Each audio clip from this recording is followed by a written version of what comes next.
and welcome back to Growing with Ray. In today's video, I got this big old bowl because it is time to harvest some stuff, you guys.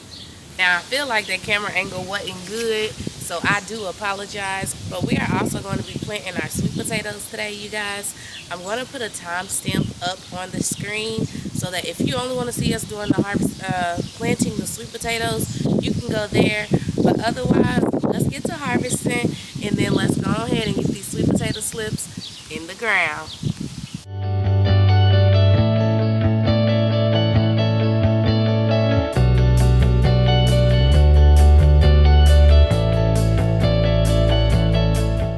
So if you watched my most recent video, then you know that I do have this sweet 100, and it's a cherry tomato. And we actually got some tomatoes on here to pick. So we're gonna get these 2 tomatoes. And let's go over to the other bed. Now in this bed, y'all, I didn't see a whole lot. The carrots will be coming up soon, but this one looked absolutely beautiful. So look at that. Ain't that a beautiful carrot? Just so beautiful. We're gonna make sure to harvest that as well. I'm gonna peek real quick to see if we happen to have any more, because a lot of these should be getting ready to be at their peak of being picked. And if you remember, I did multicolored carrots. So I'm just looking for any stalks that may be pretty round.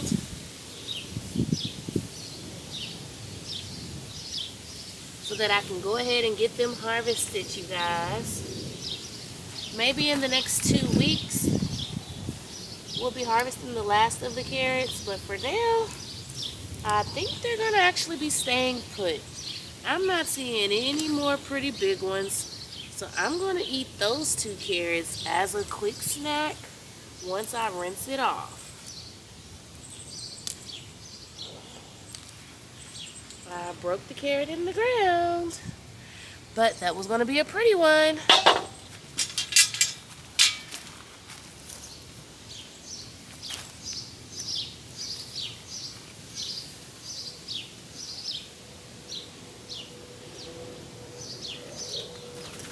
It's all right. You win some and you lose some. Let's go to the next bed. You guys, look at those. Do y'all see these sweet peas? They look amazing. I'm letting them fill out a lot more now. I don't know why, I just am. I was told they're sweeter when they're smaller, so I do still get them smaller, but these are about ready to be used as seeds if I want to. I'm debating on if I need to go ahead and pull this plant or not.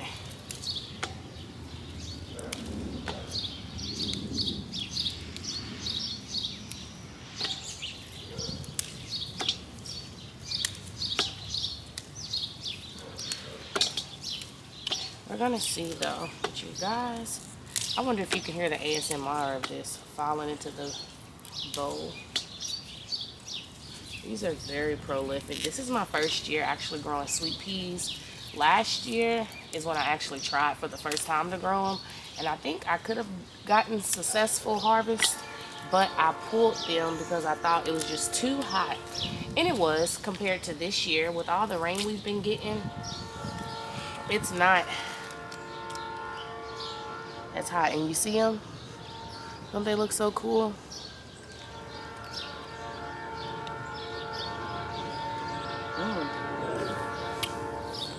Did I tell y'all I was the only one in my family that eat peas?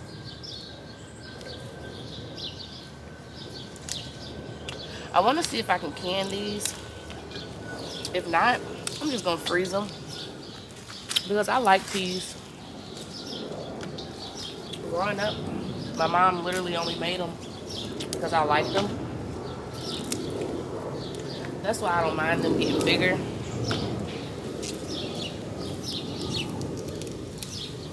But the smaller they are, the more tender they are, and the sweeter they are. So I was told. My last peas I harvested, I ate one. It was sweet, just like how those were. If I can get, I guess, more bang for my buck, I'll do it. But you guys, we got a good amount of peas on here. A really good amount of peas. I'm gonna have to show you all the bowl.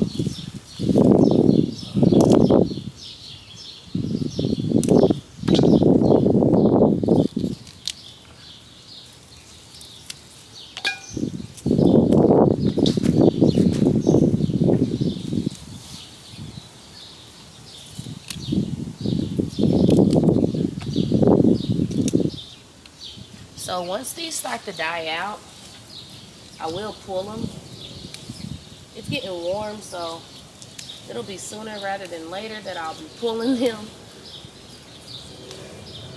Because next week we are going to be in the 90s.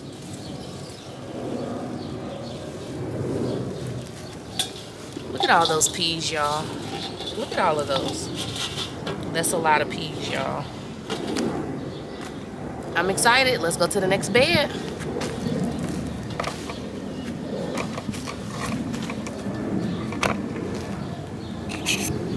So in this bed, we won't be harvesting anything because I've been coming out already to pick the fresh blueberries off of that Jubilee.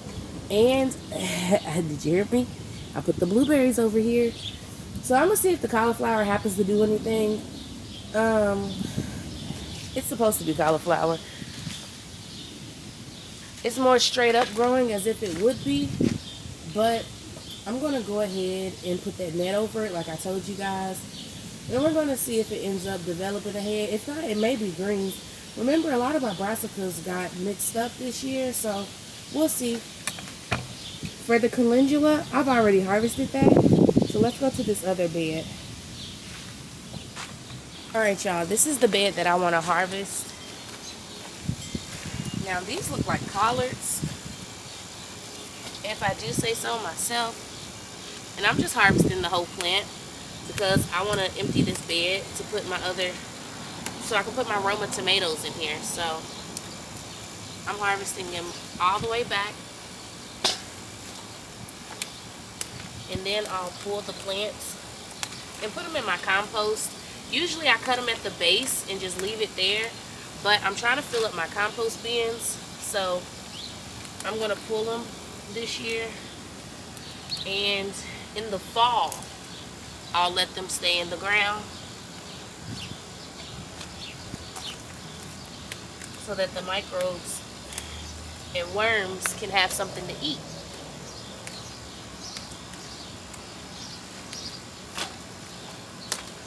Now, I like to mix my kale and greens together. So I'm cooking up that kale that we harvested a few days ago. And so that's why I'm harvesting these greens. I honestly may try to see if they'll do one more flush for me. So I may just overplant this bed. And when it's time to pull them, I'll just pull them. Because I'm kind of excited about these greens. And my family will eat some greens. We'll go through some greens. I guess it depends. I saw Miss Kimmy from Kimmy Cozy Corner actually can greens. So I'm going to see if I can can some and see how many I end up having. I guess none of the broccoli survived, which is fine. Because we're close to July, which means we'll be getting ready in preparation to start our fall seedlings soon, you guys. Isn't that so crazy? Especially with me just now getting majority of everything in the garden.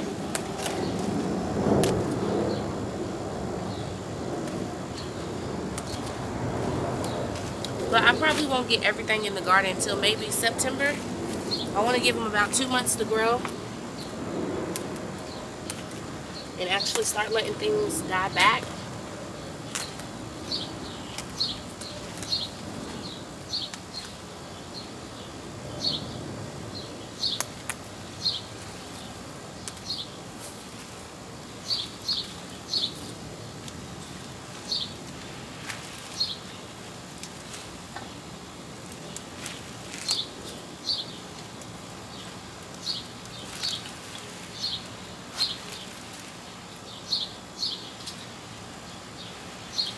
think I need to start bringing like out rubber bands when I harvest fall stuff.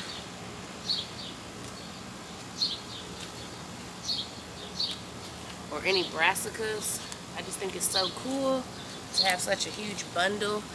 And because I'm moving the outer leaves off of the plant, it's going to continue to produce more.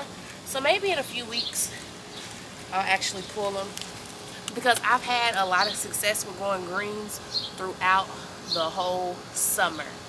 So we may just do that. Oh my gosh, I'm so excited. So the last thing I'm going to harvest is some herbs, you guys, and my lavender, because it needs to be harvested. And then we'll be jumping into planting the sweet potatoes, okay? I hope the audio is okay. I got my camera further back, you guys, because it is bright out here. It is midday. It's not early in the morning or later in the evening like I did my video yesterday, or really any this week. We're in the prime heat of the day, you guys. And so I hope the audio's okay as well, because you may hear the planes going by me. Now what we are going to do is go ahead and harvest this lavender. I'm going to harvest and cut back all of this chamomile as well. And then I'm going to get some parsley.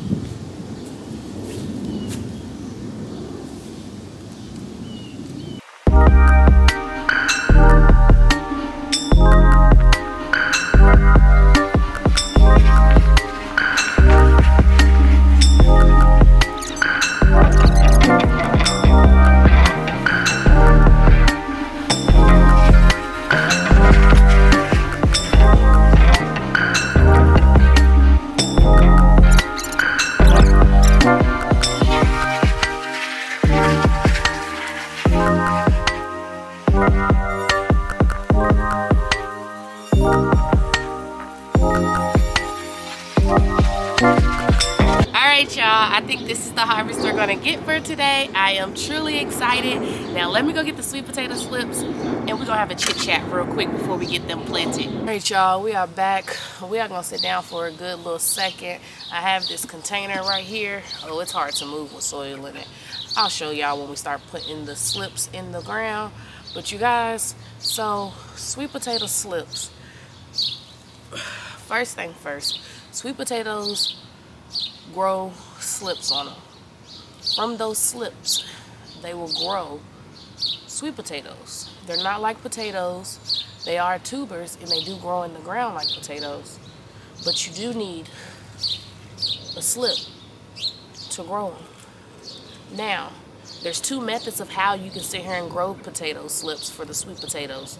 You can do the water method, or you can do the method I did, which was the soil method. Now, I found getting sweet potato slips with soil, which is the second method I used, was easier. Now all of this is nothing but roots, y'all. So all I did was take some soil from some of the little plant starts that didn't survive, and I put sweet potatoes in there. One of them rotted and molded, but whatever's in here fed it. These two are still firm. And I actually got a slip that's about to grow on these. I'm gonna keep these watered and see if I will be able to get any more slips, but if not, that's fine. I'm about to show y'all the container, because in the container I actually mixed in compost and cocoa coir. So this compost has been aged for 4 years, and so it's really still moisturized under here, because we've gotten rain a lot this week. But because it was so wet, I wanted to add cocoa coir in here, because sweet potatoes love loose soil. That's the way you're going to get big tubers. That's the way you're going to get a lot of tubers. Last year I put it in a raised bed, so I want to see how it'll do in this big old bucket. And it goes about this far down, so this deep, about this wide. We'll see how it goes. Last year I bought them from Lowe's, because slips can be like $25 for 5. I'm not going for it. So I spent $5 on a 6-cell tray of 2 of them, so $10, and I ended up getting 20 slips out of those, okay? So that's where I made my slips from those sweet potatoes that I just showed y'all in the soil. And then once I was ready to plant them, A lot of them already had roots on it, which is why I like the soil method. But for the ones that didn't, and even the ones that did, I put it in water. And I sat here and let it root, set it on my porch. So when the sun hit it, it'll sit here and grow some roots. That's the same way you do for plant cuttings, especially house plants. So that's what I did. Now, I may not put all of these in here, but I at least want to show y'all that I am getting this planted so you all can know how to do it as well. Now, so far we got 4, 5, 6. I may do 7 in here. And then we got 6 to put in a different container. So, open this up. And you'll know when these sweet potatoes are ready, because this soil will rise up. It's just like with your potatoes. If you got potatoes that are able to rise up from the soil, you'll be like, oh, I got something in there. Okay. These, I'm just going to put them right back in the water. Okay, let me show you. This is one that already grew a root on it in the soil. You see it took a piece of the sweet potato? So these are going to go in some water and go right back on the porch until we empty out a bed so that we can go ahead and plant these somewhere else. I wanted to do a container just to see how they will grow this year. Very last thing I need to do, water it in. I'm not putting no fertilizer in here yet. I didn't do it for none of the beds, honestly, except for the ones that y'all saw me do. Any of the other ones, I just put the plants in. It's in good compost. I'll fertilize it with the fish emulsion, and then I'll sprinkle fertilizer around it throughout the year before I lay down some mulch. But with that, y'all, thank you always for joining me to watch my videos. I'll see you next time. God bless. Bye.